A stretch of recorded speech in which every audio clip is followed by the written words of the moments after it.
Alright, so this is part 2 of what if female Deku was Alduin's sister. Now, we pick up... Now, a lot of you... I did... In the last part, if you guys remember, I asked for you guys to give for a name for her. One being a human name, the human name she'll use, and the other name being her dragon name. And the two I really liked was this one right here by Dragon's Demon, or a Crestfallen, and Alizai, I think that's how you pronounce it. So Alizai will be her dragon name, and Aura Crestfallen will be her human name. So thank you for the names, you two.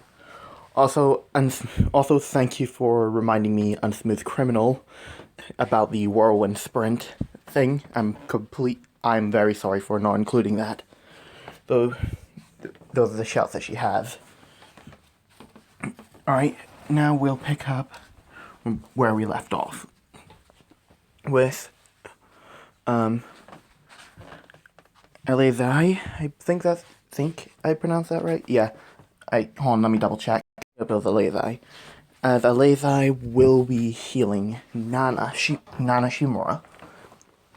Now, a lot of you who have played Skyrim will know that healing hands is like nearly instant. It heals them up to 100%. Well, since the gods aren't really interfering that much, Magnus's influence and magic has gotten weaker, which is why it's taking a lot longer for healing hands to do its job than it normally would. As Alizai would be apologizing for her healing not being that quick, as she would explain that near the beginning where quirks began to pop up, the gods, Akatosh came down and stated that the gods and that the Aedra and Daedra will no longer be interfering, which is why my magic is a lot weaker than it normally would be. With Nana stating that it's fine. As a couple more years would pass by, as I don't really know how old Nana was when she had her final fight with All For One, so I'm going to say she was about 23, and so now she's about she's in her, no wait, All Might's 49, so she would probably be around 56, I believe. 56 or 63. So Nana will be about 63 years old now. As she's basically fully healed at this point. As Alduin and Parsanax and Aliza, god damn it, I can't remember the name, give me a minute. Sorry about that. As her and Alizai would be discussing about the fact that the quirks are getting a lot more powerful, and it's going to get to the point where they won't be able to hold off people who are coming up here to take their power. And Alduin is still fearing that one of these people will be the Dragonborn, who will come up here and kill and defeat him. With Parsanax trying to calm Alduin by citing that the Dragonborn hasn't been around for thousands of years, and the one who had fought you was the last one. There probably won't be any more. As Alduin would respond with, "You're right, but it's best if we have our caution with us." As Alizai would state, well, I agree with Alduin. We need to keep our cautionary purposes up and continue the patrols. If people begin to get up the mountain, I will use Storm Call, and if they are near me, they will be struck. Now, one of you pointed out in the last part that Storm Call hits the person that's nearest to, pardon me, sorry about that, that's nearest to her. So, since All For One, now let me explain why it struck All For One. It's mainly because she was quite close to All For One when he was struck by lightning, which is why he was hit. Alright, now we'll continue to the point where is the beginning, near the beginning of the anime, with Alazai going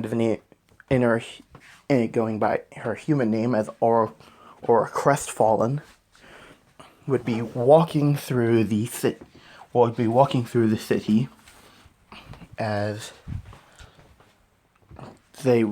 she would be picking up some supplies, so like food, water, all that, as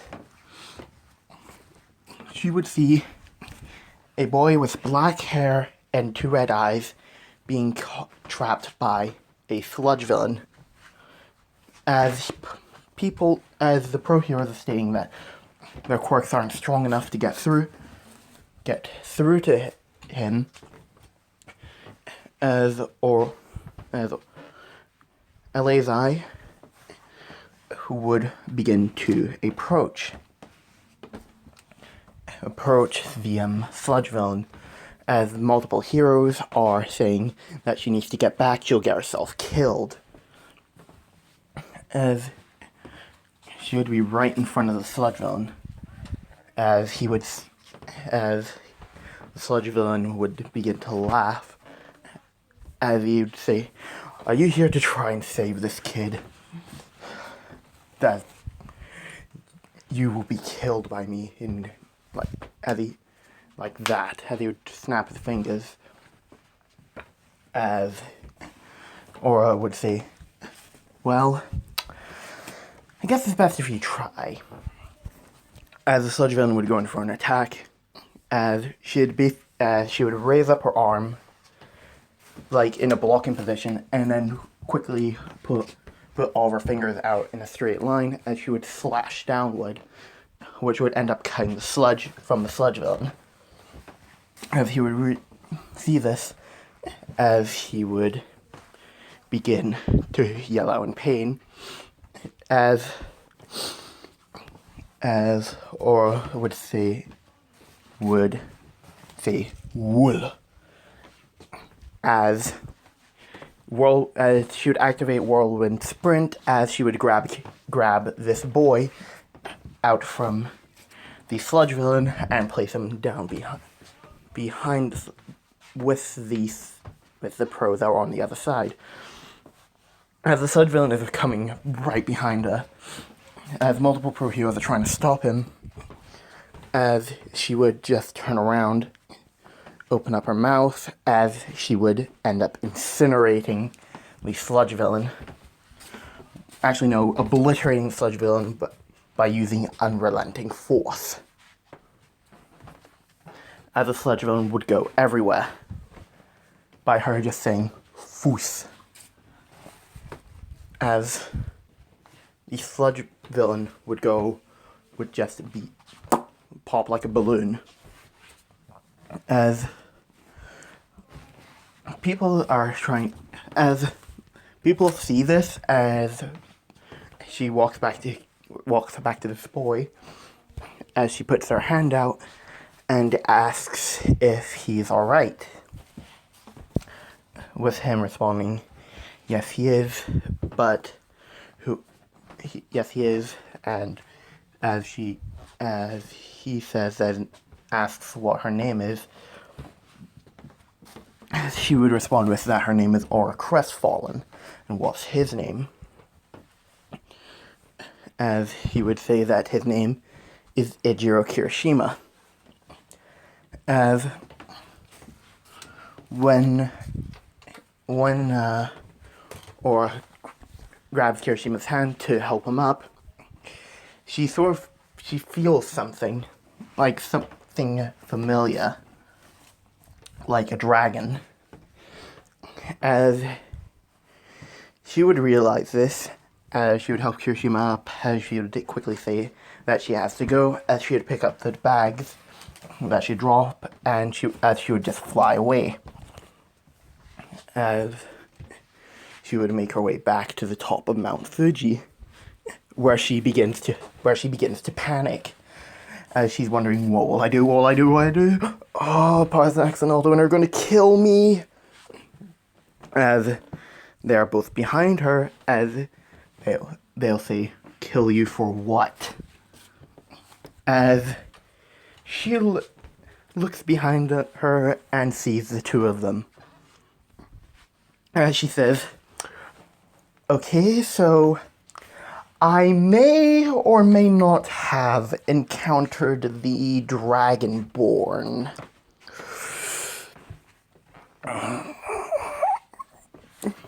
As Alduin is currently silently screaming to himself, as Parsanax would be surprised, stating, but I thought the last one died out years ago, so why is there another one?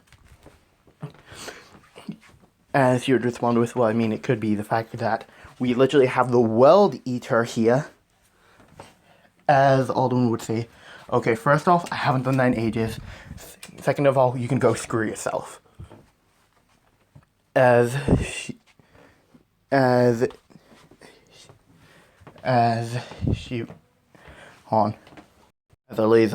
would say, hey, it's not my fault. I didn't know he was a Dragonborn when I found him. As she would be thinking, oh, what are we gonna do? As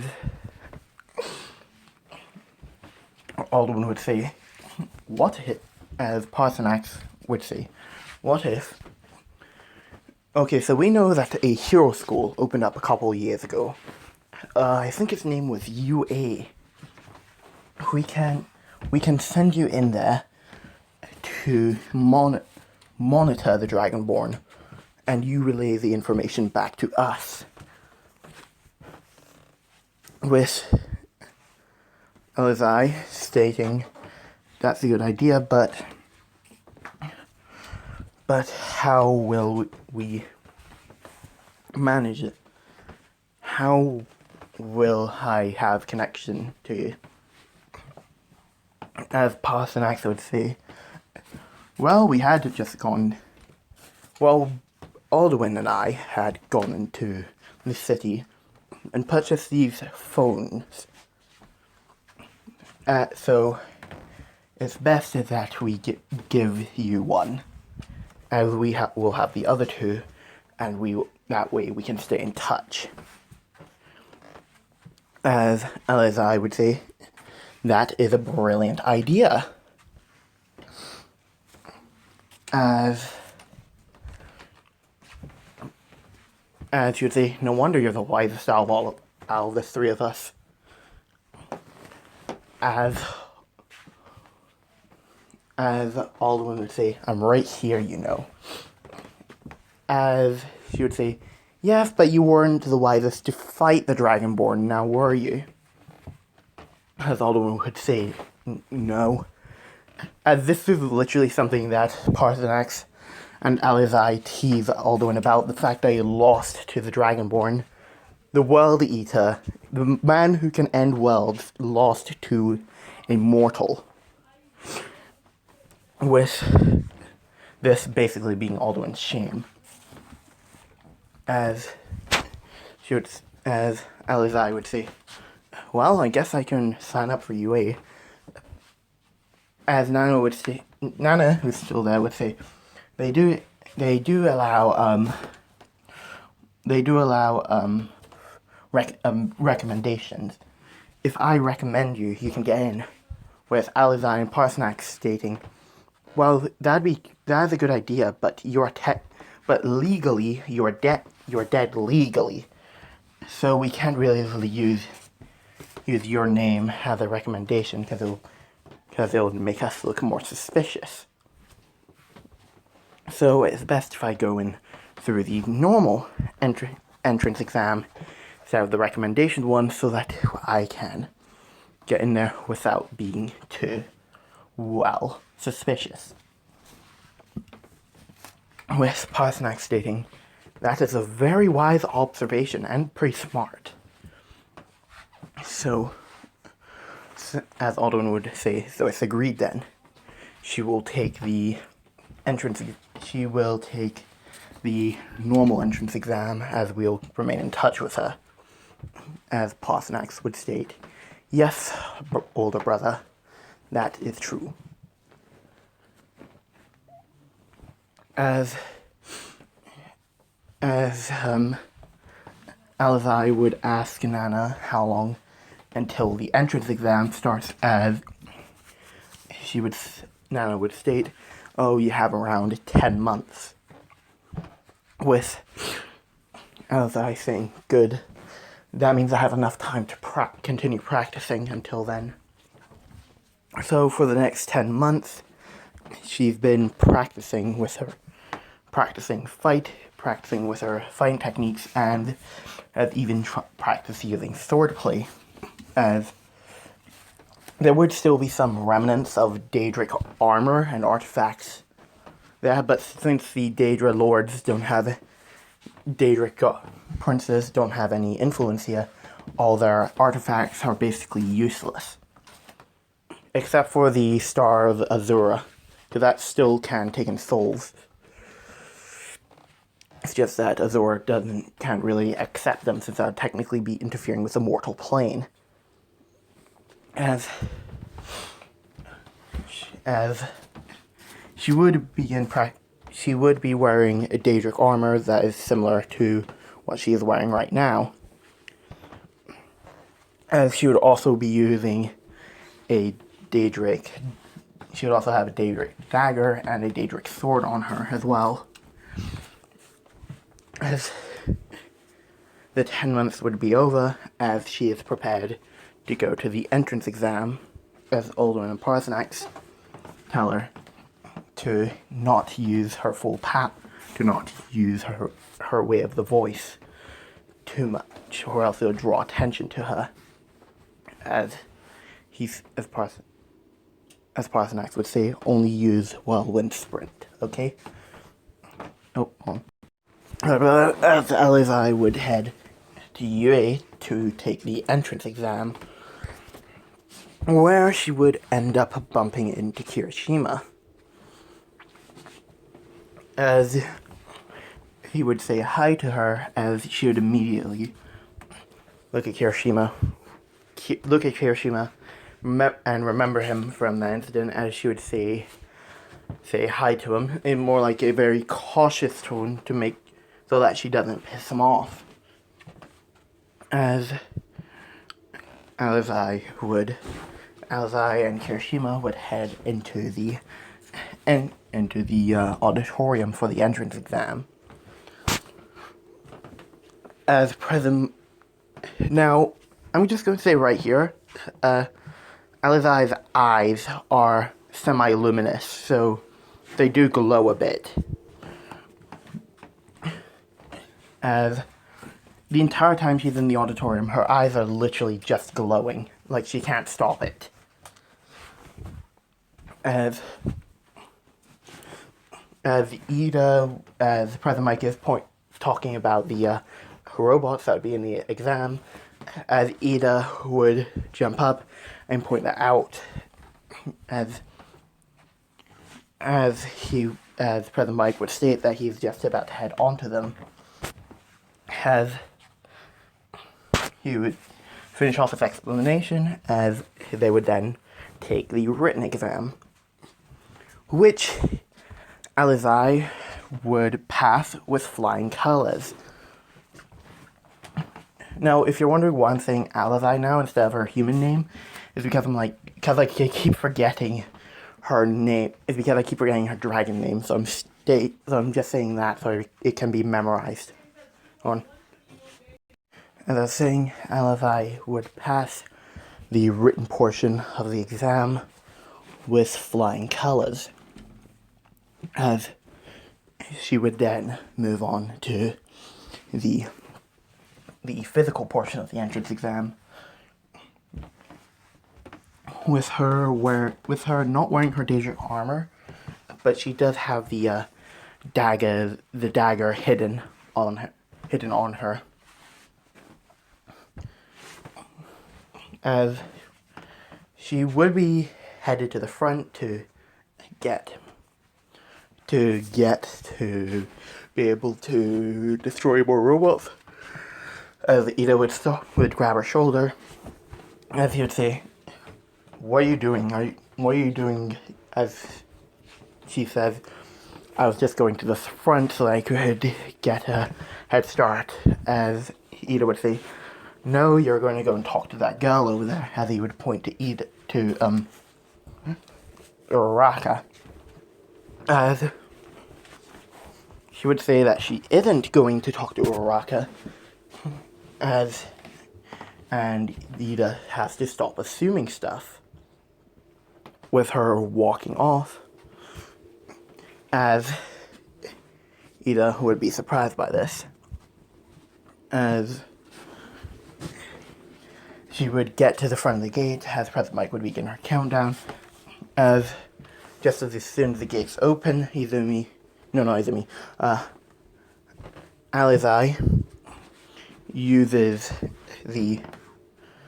whirlwind sprint to get in front of everyone, as there was already a robot there, as it would immediately lose its head, with people saying, "Hey, she went before the countdown was finished, she should be disqualified." As President Mike would say, "There are no countdowns in a real villain battle, follow her lead and go, go, go." As they would begin to move forward.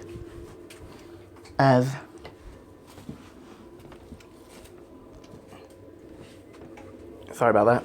As she would continue destroying robots with her strength and the dagger. As she would gain about 150 villain points. As she would say that, and she would think to herself that is enough right now, and that she has enough to pass. So she goes to the top of the building and starts resting. As she would hear a bunch of rumbling and people screaming. As she would look down and see that people are running, and a girl and Uraraka is trapped underneath the rubble, with her flying down.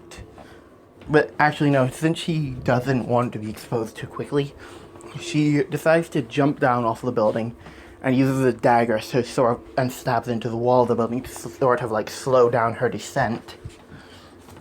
As she would get to the ground, as she would pull out the dagger and put it away, as she would run over to Uraraka, as she asks her, "Is she alright?" As Uraraka would say she's fine, but her leg is stuck. As she would begin to try and lift the rubble up, but